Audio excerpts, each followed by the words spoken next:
Welcome everyone. আপোনালোক সকলোকে আমাৰ Gyantirtha way to success YouTube চেনেললৈ পুনৰবাৰ স্বাগতম জনাইছো। দিস ইজ জ্ঞান প্ৰকাশ। তো জ্ঞান প্ৰকাশৰ সৈতে পোনপটীয়াকৈ জড়িত হৈ থাকিবলৈ আপোনালোকে আমাৰ ইউটিউব চেনেলটো সাবস্ক্ৰাইব কৰাৰ লগতে আমাৰ যিটো টেলিগ্ৰাম চেনেল আছে তাতো আপোনালোকে জয়েন কৰি ল'ব। কাৰণ আমি তাতে ৰেগুলাৰ মক টেষ্ট আৰু পিডিএফ নোটছসমূহ আমি তাতে প্ৰভাইড কৰি থাকোঁ। লগতে তাতো ৰেগুলাৰ আমি গাইডেন্সসমূহ প্ৰভাইড কৰি থাকোঁ। ইতিমধ্যে আপোনালোকে গম পাইছে যে আমি ডে বাই ডে যিমান পাৰোঁ চেন্ট্ৰেল গভৰ্ণমেণ্টে হওক বা আসাম গভৰ্ণমেণ্টে হওক আমি যিবিলাক ভেকেঞ্চি ওলাই থাকে ৰিক্ৰুটমেণ্ট তেওঁলোকে কৰি থাকে এডভাৰটাইজমেণ্টবিলাক তেওঁলোকে তাতে দি থাকে।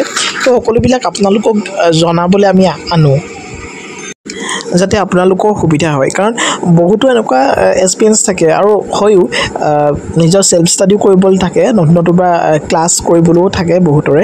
গতিকে সেই সময়ছোৱাৰ মাজত আচলতে কোনোবা ধৰণৰ ৰিক্ৰুটমেণ্ট বহুত ভাল এডভাৰটাইজমেণ্ট তেওঁলোকে নপঢ়াকৈ গুচি যায়। আৰু সেইকাৰণে সুবিধাৰ কাৰণে আমি আচলতে যিমান পাৰোঁ এটা সৰু ভিডিঅ'ত মই আপোনালোকক জনাবলৈ চেষ্টা কৰি আহিছোঁ। এইটো আপোনালোকেও গম পায়। এতিয়া আজিৰ ভেকেঞ্চিটো এটা শিক্ষা বিভাগৰ পৰা ওলাইছে। তো মই সেইসকলৰ কাৰণে কৈছোঁ যিসকলে ভিডিঅ'টো নোচোৱাৰ আগতে এটা কমেণ্ট কৰিবলৈ যাব। তো তেওঁলোকক মই হাত জোৰ কৰিছোঁ তেওঁলোকে যাতে ভিডিঅ'টো সম্পূৰ্ণৰূপে চাইহে যাতে আপোনালোকে কমেণ্ট কৰে। কাৰণ ইয়াতে মই এখন নটিছো মই তাতে সংলগ্ন কৰিছোঁ। ভিডিঅ'ৰ ডেছক্ৰিপশ্যনত পাব। মই সেইখন দেখাই নিদিওঁ, সম্পূৰ্ণ সেইখন প্ৰুফ হয় মই সেইটো কিমান জেনুইন এটা ডাটা আপোনালোকৰ সৈতে শ্বেয়াৰ কৰিছোঁ। আৰু সেইখন চালে আপোনালোকে গম পাই যাব। অফিচিয়েল ৱেবছাইটো থাকিব। তো তাতে সকলোখিনি আপোনালোকে চেক কৰি ল'ব। আচলতে কিবা এটা বস্তু ফেক বা কিবা এটা কোৱাৰ আগতে কিবা এটা মানুহ এজনক কোৱাৰ আগতে বস্তুখিনি নিজে চাই লোৱাটো দৰকাৰ। কাৰণ আপোনালোকো এজন এডুকেটেড নহয় জানো। গতিকে সেইটোৱে আৰু মই বেছি কথা ক'বলৈ নাযাওঁ। বাকী থাকিলে এই জবটোনো কি জবটো হয় এডুকেশ্যন ডিপাৰ্টমেণ্টৰ পৰাই ওলাইছে। অসম গভৰ্ণমেণ্টৰ এইটো কোনো ধৰণৰ জব নহয়। গতিকে পোষ্টিঙো আপোনালোকৰ বাহিৰতে হ'ব। যদি বাহিৰত চাকৰি কৰিবলৈ আপোনালোকৰ মন আছে তো ডেফিনেটলি ভিডিঅ'টো চাওক। আৰু যদি মন নাই তো ডেফিনেটলি ভিডিঅ'টো স্কিপ কৰিব পাৰে। আৰু ইয়াৰ লগতে এক্সামটো ক'ত হ'ব অসমত হ'বনে নহ'ব সেইটো মই এতিয়াই নকওঁ। কাৰণ এই পোষ্টটোৰ এতিয়ালৈকে তেওঁলোকে এডভাৰটাইজমেণ্ট ৰিলিজ কৰা নাই। এতিয়া বহুতে সুধি দিব এডভাৰটাইজমেণ্ট ৰিলিজ নাই কৰা যদি কেলৈ এনেকৈ গাই আছে আপুনি। তো এডভাৰটাইজমেণ্ট ৰিলিজ কৰা নাই যদিও তেওঁলোকৰ অফিচিয়েলি এখন নটিচ পাব্লিছ কৰিছে যিখনত নেকি স্পষ্টভাৱে উল্লেখ কৰিছে যে শিক্ষা বিভাগৰ দুটা পোষ্ট তেওঁলোকে উল্লেখ কৰিছে। সেই দুইটা পোষ্টৰে এটা পোষ্টত যিটো নেকি গ্ৰেজুৱেট কোৱালিফিকেশ্যন বিচাৰিছে সেইটোত 6421টা পোষ্ট খালী হৈছে। আৰু এটা 12 পাছৰ তেওঁলোকে পোষ্টৰ কথা উল্লেখ কৰিছে যিটো নেকি একেলগে হয়তো এডভাৰটাইজমেণ্টখনত দিব যিটোৰ 12 পাছলৈ হৈ যাব। কিন্তু তাৰ ৰিক্ৰুটমেণ্ট কিমান কৰিব কিমান সংখ্যক ৰিক্ৰুটমেণ্ট কৰিব সেইটো বিষয়ে তেওঁ উল্লেখ কৰা নাই। হয়তো এডভাৰটাইজমেণ্টখনৰ ডিটেইলছত থাকিব। গতিকে মই সেই নটিচখনৰ কথা চাই পানিহে আপোনালোকক মই এইটো জেনুইন এটা ডাটা দিব বিচাৰিছোঁ যাতে আপোনালোকে ডেফিনেটলি প্ৰিপেৰেশ্যনছ কৰি আছে পঢ়ি আছে হয়নে এক্সপিৰিয়েঞ্চ যিহেতু। গতিকে এই পৰীক্ষাটোৰ কাৰণেও আপোনালোকে পঢ়িব পাৰিব। কাৰণ এডভাৰটাইজমেণ্ট অতি সোনকালে ওলাই যাব আৰু ওলাই যোৱাৰ লগে লগে কিন্তু পৰীক্ষাবিলাকো আপোনালোকৰ কণ্ডাক্ট হৈ যাব। ঠিক আছে, বৰ বেছি সময় নষ্ট নকৰোঁ। এইখন চাওক মই লৈ আহিছোঁ। যদি আপোনালোকে চাই ল'ব বিচাৰে ডেছক্ৰিপশ্যনত লিংক আছে আপোনালোকে চাই ল'ব পাৰিব। ইয়াতে চাওক শিক্ষা বিভাগত নতুন নিযুক্তি 2025 চন। ইয়াতে কি লিখা আছে প্ৰথম পইণ্টটোতে লিখা আছে আপোনালোকে চাই ল'ব পাৰে। কি লিখা আছে এনি 12 পাছ কেণ্ডিডেটছ কেন এপ্লাই বিদ্যালয় পৰীক্ষাৰে। এটা সকলোবিলাক যিকোনো ষ্ট্ৰীমৰ পৰা যদি আপোনালোকে হায়াৰ ছেকেণ্ডেৰী পাছ কৰিছে এইচএছ যদি পাছ কৰিছে 12 যদি পাছ কৰিছে তো ডেফিনেটলি আপোনালোকে বিদ্যালয় পৰিচয়ৰ কাৰণে আপোনালোক এলিজিবল হয়। এতিয়া বিদ্যালয় পৰিচয় মানে কি বহুতে হয়তো নাজানেও। আৰু এইটো যিহেতু হিন্দী ৱৰ্ড অকণমান প্ৰব্লেমো হয় বাৰু। এইটো হৈছে স্কুল এটেণ্ডেণ্ট। ঠিক আছে, নেক্সট আপোনালোকে চাব পাৰিব এনি গ্ৰেজুৱেট কেণ্ডিডেট কেন এপ্লাই বিদ্যালয় সহায়ক। তো এই পোষ্টটোৰ কথাই কৈছোঁ যিকোনো ধৰণৰ ষ্ট্ৰীমৰ পৰা যদি আপোনালোকে গ্ৰেজুৱেশ্যন কৰিছে আনকি আপোনালোকে আৰ্টছ ছায়েন্স কমাৰ্চৰ লগতে যদি ভেটেনাৰীটোত যদি বেচেলাৰ কৰিছে বা ইঞ্জিনিয়াৰিঙতো যদি BTech কৰিছে তো ডেফিনেটলি আপোনালোকে ইয়াৰ কাৰণে এলিজিবল হ'ব। আৰু এই বিদ্যালয় সহায়ক পোষ্টটোৰ কথাই তেওঁলোকে উল্লেখ কৰিছে যে 6421টা পোষ্ট ইয়াতে ভেকেণ্ট কৰিব। আৰু এই বিদ্যালয় পৰিচাৰী পোষ্টটো তেওঁলোকে উল্লেখ কৰা নাই কিমানটা ভেকেণ্ট কৰিব, কিন্তু অহাটো আহিব একেলগে এডভাৰটাইজমেণ্টখনতে আহিব। ইয়াতে 50% বুলিয়ে দিছোঁ। এইটো মই কিয় দিছোঁ এইটো মই এনেই চখত দি দিয়া নাই বা এইটো কিবা 50% এনেই কিবা এটা দি দিয়া নাই। মই এইটো 50% মানে হৈছে এই 6400 যিটো 21টা পোষ্ট আছে এই গোটেইখিনি পোষ্টৰ সকলোখিনি পোষ্টত আপোনালোকে এপ্লাই কৰিব নোৱাৰিব বা আপোনালোক এলিজিবল নহ'ব।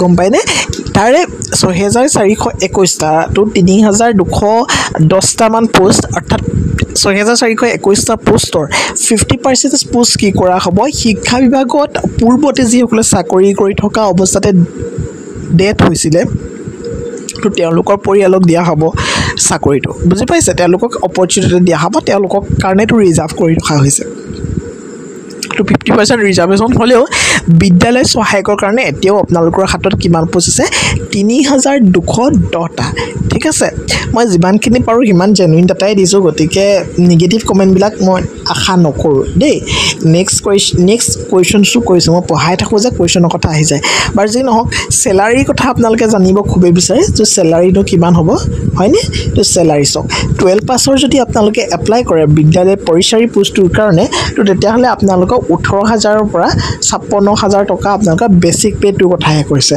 ইয়াৰ লগতে HRA DA TA এইবিলাক গোটেইখিনি লগ লাগি আপোনালোকৰ ফাৰ্ষ্ট ইনিচিয়েল ইন চেলাৰী প্ৰায় 42 to 43,000 আপোনালোকে 12 পাছৰ জবটোৰ কাৰণে লাভ কৰিব আৰু গ্ৰেজুৱেট পাছৰ জবটোৰ কাৰণে কি হ'ব আপোনালোকৰ 25,500 টকা আপোনালোকৰ ইনিচিয়েলি এটা বেছিক পে হ'ব তো ইনিচিয়েলি ইন হেণ্ড চেলাৰীটো ইয়াতে HRA DA TA গোটেইখিনি হাউচ ৰেণ্ট গোটেইখিনি প্লাছ কৰি পানি আপোনালোকৰ প্ৰায় 52 to 53,000 আপোনালোকে এজ এ গ্ৰেজুৱেট যিটো পোষ্ট বিদ্যালয়ৰ সহায়ক পোষ্টটোৰ কাৰণে লাভ কৰিব বুজি পাইছে এয়া চব HRA DA এণ্ড আদাৰ এলায়েন্সেছ গোটেইখিনি সুবিধা আপোনালোকে লাভ কৰিব যিহেতু এটা গভৰ্ণমেণ্ট জব হয় ঠিক আছে নেক্সট তো এজ লিমিটটো আপোনালোকে চাই লওক এজ আপোনালোকৰ 1 আগষ্ট 2025 তাৰিখৰ ভিতৰত আপোনালোকৰ এইটো কেলকুলেট কৰা হ'ব অৰ্থাৎ আগষ্ট মাহৰ 1 তাৰিখৰ ভিতৰত যদি আপোনালোকৰ বয়স 18 বছৰৰ পৰা 37 বছৰৰ ভিতৰত হয় তেতিয়া ডেফিনেটলি আপোনালোকে কি কৰিব পাৰিব বিদ্যালয় যিটো পৰিচায়ক আছে তো তাৰ কাৰণে এপ্লাই কৰিব পাৰিব আৰু যদি আপোনালোকৰ বয়স 1 আগষ্ট 2025 ৰ ভিতৰত 21 পৰা 37 বছৰৰ ভিতৰত হয় তেতিয়াহ'লে আপোনালোকে বিদ্যালয়ৰ সহায়কৰ কাৰণে এপ্লাই কৰিব পাৰিব আৰু ইয়াতে as per government rules as relaxation তাতে দিয়া হ'ব এটা কোডনো কেনেকৈ এজ ৰিলেক্সেশ্যন দিয়া হ'ব ইয়াতে লিখিছোঁ চাওক SC SC কাৰণে 5 বছৰ আপোনালোকে এজ ৰিলেক্সেশ্যন পাব তাৰমানে 37 + 5 কিমান হ'লগে 42 ইয়াৰ্ছলৈকে এপ্লাই কৰিব পাৰিব OBC সকলে 40 ইয়াৰ্ছলৈকে এপ্লাই কৰিব পাৰিব কাৰণ 3 বছৰ এজ ৰিলেক্সেশ্যন দিছে PWD এক্সট্ৰাকে দিয়া হৈ যায় যদি UR PWD হয় 10 বছৰ ৰিলেক্সেশ্যন পাব SC SC PWD হ'লে 15 বছৰ আৰু OBC PWD হ'লে 13 বছৰ ৰিলেক্সেশ্যন পাব আৰু এক্স সাৰ্ভিসমেন সকলে সাৰ্ভিস ইয়াৰ প্লাস 3 ইয়াৰ্ছ তাতে ৰিলেক্সেশ্যন লাভ কৰিব এতিয়া সিলেকশন প্ৰসেছটো কেনেকুৱা হ'ব বহুতে খুদে তো selection based on offline exam অৰ্থাৎ এটা অফলাইন এক্সাম হ'ব ঘৰৰ পৰা আপোনালোকে কোনো ধৰণৰ এক্সাম দিব নোৱাৰে যেহেতু গভৰ্ণমেণ্ট এটা জব হয় আৰু এই অফলাইন এক্সামটো MCQ আৰ্হিত হ'ব আৰু হয়তো OMR বেসিছতে হ'ব আৰু তাতে শৰ্টলিস্টেড কৰিব যিসকলে বেছিকে নম্বৰ পায় তো তেওঁলোকক শৰ্টলিস্টেড কৰি কম্পিউটাৰ টেষ্টৰ কাৰণে তেওঁলোকক মাতিব আৰু কম্পিউটাৰ টেষ্টত আপোনালোকে বহিব লাগিব হয়তো কম্পিউটাৰ টেষ্টত অকমান টাইপিং হ'ব পাৰে আৰু মাইক্ৰসফট অফিস অৰ্থাৎ এক্সেল ওয়াৰ্ড আৰু পাৱাৰ পইণ্টৰ দিব পাৰে একেবাৰে ইজি চিন্তা কৰিবলগীয়া নাথাকে মাত্ৰ আপোনালোকে যেটো ৰিটেন এক্সাম তাতে আপোনালোকে মাৰ্কসটো বেছিকে উঠাবলৈ চেষ্টা কৰিব আৰু ইয়াতে সিলেবাস জেনাৰেল ষ্টাডিজ ওপৰ বেসিক্যালি কাৰেন্ট এফেয়াৰ্স আৰু ষ্টেটিষ্টিক্স পাৰ্টটো আপোনালোকে পুৰা চাই দিব তো ডেফিনেটলি কমন পৰিব জেনাৰেল সায়েন্সৰ কোৱেশ্চনছ তাতে থাকিব ম্যাথমেটিক্সৰ কোৱেশ্চনছ থাকিব আৰু মেন্টেল এপ্টিটিউড মানে ৰিজনিংৰ কোৱেশ্চন থাকিব আৰু 150টা কোৱেশ্চনছ আপোনালোকৰ থাকিব 2 ঘণ্টা সময় 2 ঘণ্টা 15 মিনিট সময়ৰ ভিতৰত 150টা কোৱেশ্চনছ থাকিব আৰু প্ৰতিটো কোৱেশ্চনত আপোনালোকে 4 নম্বৰকৈ লাভ কৰিব কিন্তু প্ৰতিটো ভুল প্ৰশ্নত আপোনালোকে -1 1 নম্বৰকৈ কটা হ'ব বুজি পাইছে আৰু মই এই গুৰি সিলেবাসখন কভাৰ হোৱা কিছুমান বুক আছে যিখিনি নেকি পূৰ্বতে মই কমন পৰা খুবেই দেখিছো কোৱেশ্চনছ গতিকে সেই বুকবোৰ আপোনালোকে ল'ব পাৰিব মই ডেসক্ৰিপচনত বুকখন দি দিম দেই নেক্সট এপ্লিকেশন ফিজ তো আপোনালোকে জেনাৰেল OBC আৰু আদাৰ ষ্টেটৰ কাৰণে আপোনালোকে 540 টকা পে কৰিব লাগিব সো ইয়াত কি লিখিছো জেনাৰেল OBC আৰু আদাৰ ষ্টেট তাৰমানে আদাৰ ষ্টেট মানে কি ভাৰতৰ যিকোনো এখন ৰাজ্য ইয়াতে এপ্লাই কৰিব পাৰিব বুজি পাইছে তো আদাৰ ষ্টেট বুলি কৈ দিয়া লগে লগে জেনাৰেল আৰু OBC কথা নাথাকে আদাৰ ষ্টেটৰ general OBC SC ST female PWD সকলোৱে কিন্তু 540 টকা পেমেন্ট কৰিব লাগিব দেই আদাৰ ষ্টেট কিন্তু এই যিবিলাক পোষ্ট এই পোষ্টটো কিন্তু ভ্যাকেন্সি কিন্তু বিহাৰৰ পৰা ওলাইছে গতিকে বিহাৰ ষ্টেটতে ইয়াতে ৰিক্ৰুইটমেণ্ট যিহেতু হ'ব গতিকে বিহাৰৰ যদি জেনেৰেল OBC থাকে তেওঁলোকে 540 আৰু বিহাৰৰ SC ST PWD এইখিনিয়ে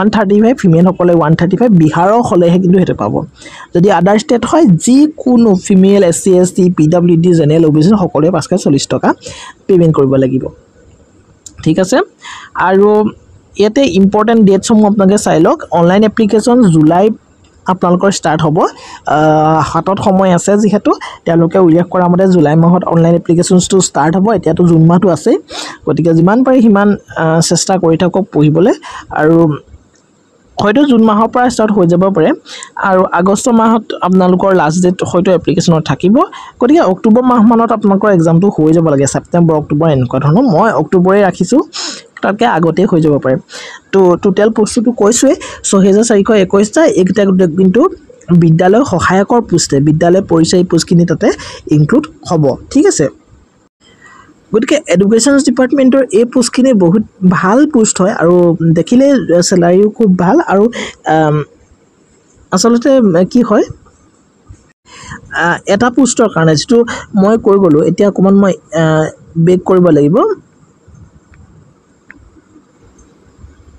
ইয়াতে চাব পাৰে ইয়াতে এইটো যিটো বিদ্যালয় পৰিচাৰী পোষ্ট আছে এই পোষ্টটোৰ কাৰণে কিন্তু এইটো 1 ডে এক্সাম হয় তাৰমানে অকল OMR তাৰমানে ৰিটেন এক্সামটোত যদি আপোনালোকে খুব সুন্দৰ মানে পাৰফৰ্মেঞ্চ দিব পাৰে ভাল মাৰ্কছ পাব পাৰে ডেফিনেটলি আপোনালোকে ইয়াতে চিলেকশ্যন ডিৰেক্টলি পাই যাব বিদ্যালয় সহায়কতো আপোনালোকৰ 1 ডে এক্সাম বুলিয়ে ক'ব লাগিব কাৰণ ৰিটেন এক্সামটো হ'ব তাৰপাছতে শ্বৰ্টলিষ্টেড কৰি পিনে আপোনালোকৰ কম্পিউটাৰৰ কামখিনিও চাব দেই গতিকে বিদ্যালয় পৰিচয়টো অকল ৰিটেন এক্সামৰ লগত টুকটিকি আছে আৰু বিদ্যালয় সহায়কটোত ৰিটেন এক্সামৰ লগতে কম্পিউটাৰ স্কিল টেষ্টটো অকণমান চাব ঠিক আছে তো সৰু এটা ইনফৰ্মেটিভ ভিডিঅ' আছিলে আপোনালোকে যদি প্ৰিপাৰেশ্যন কৰি আছে এই জবটোৰ কাৰণেও আপোনালোকে প্ৰিপাৰেশ্যনছ কৰিব পাৰে খুব ভাল পোষ্ট হয় সেয়াই আছিলে ভিডিঅ'টো যদি ভিডিঅ'টো চাই ভাল পালে ডেফিনেটলি ভিডিঅ'টো লাইক কৰিব ভিডিঅ'টো যিমান পাৰে সিমান বন্ধু বেল ভিডিঅ' শ্বেয়াৰ কৰিব লগতে চেনেল ছাবস্ক্ৰাইব কৰি বেল ঘণ্টি প্ৰেছ কৰিব thank you so' much see you in the next video'